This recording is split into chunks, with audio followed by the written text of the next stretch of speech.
with his speech on Bill Gates. Thank you, Mr. Chairman. As Soka stated, I'm going to be talking about Bill Gates.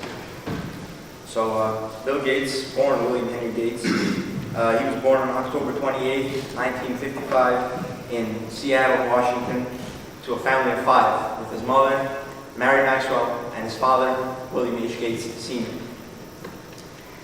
and 2 sisters. From a young age, Bill tagged along with his mother to her work. As we know, at that age, kids' brains are like sponges, so all the information around them just goes into their brain, and they just keep it there. So he always tagged along with her. She worked at First Interstate Bank, which was actually founded by her grandfather, and she also worked in IBM, International Business Machines.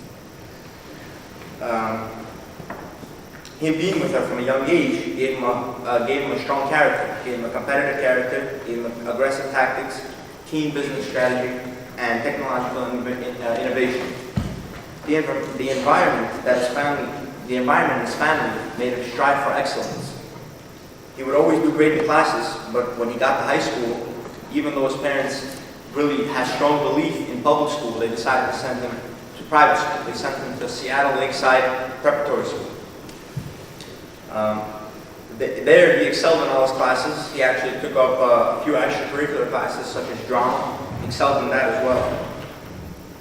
While at the private school, one of the computer companies in Seattle offered the school free computer time for the students, and Bill took advantage of that. He became fascinated with computers.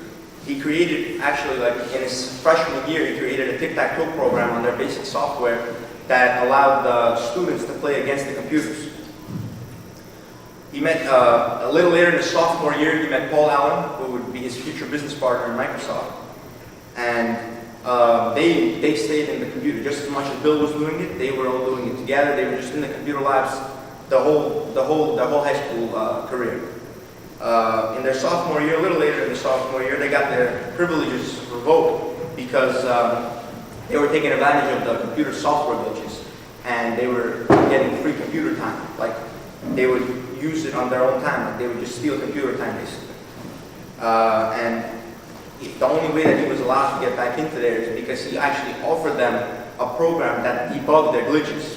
So they would take away their glitches. They made those glitches in the first place, and then just to get back into just to be allowed to use the computers again, they made a program to debug the glitches. In 1970, Bill and Paul developed a program called Traffic Data, which monitored all the traffic in Seattle. They both got $20,000 for their efforts. Bill graduated in 1973. He got a 1590 out of 1600 on his SAT. He applied to Harvard, got into Harvard.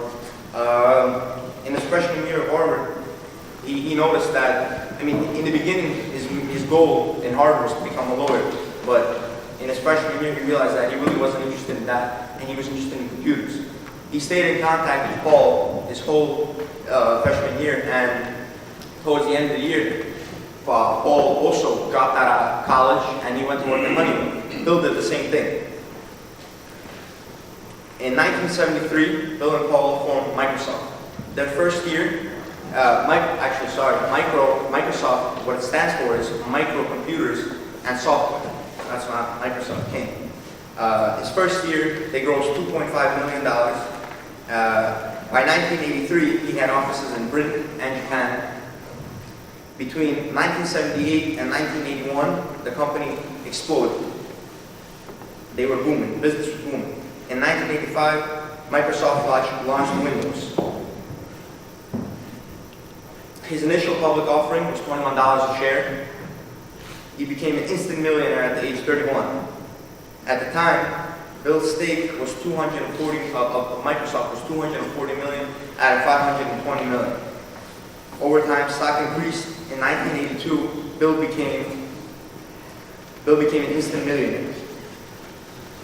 In 1982, Bill became an instant millionaire, and stock increased to $90.75 a share.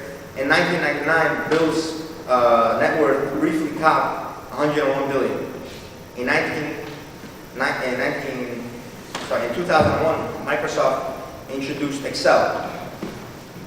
While he was working and while he owned Microsoft, he caught the eye of a girl, Melinda, who he later on married. And after 5 years of marriage, because they were billionaires, Melinda decided to give back to the community. And so in 2006, they formed like a charity fund. And he put $28 billion into it the first day he funded it. In 2005, he was named, his wife, Bono from U2, the rock band, was named top 3 persons of the year. Thank you.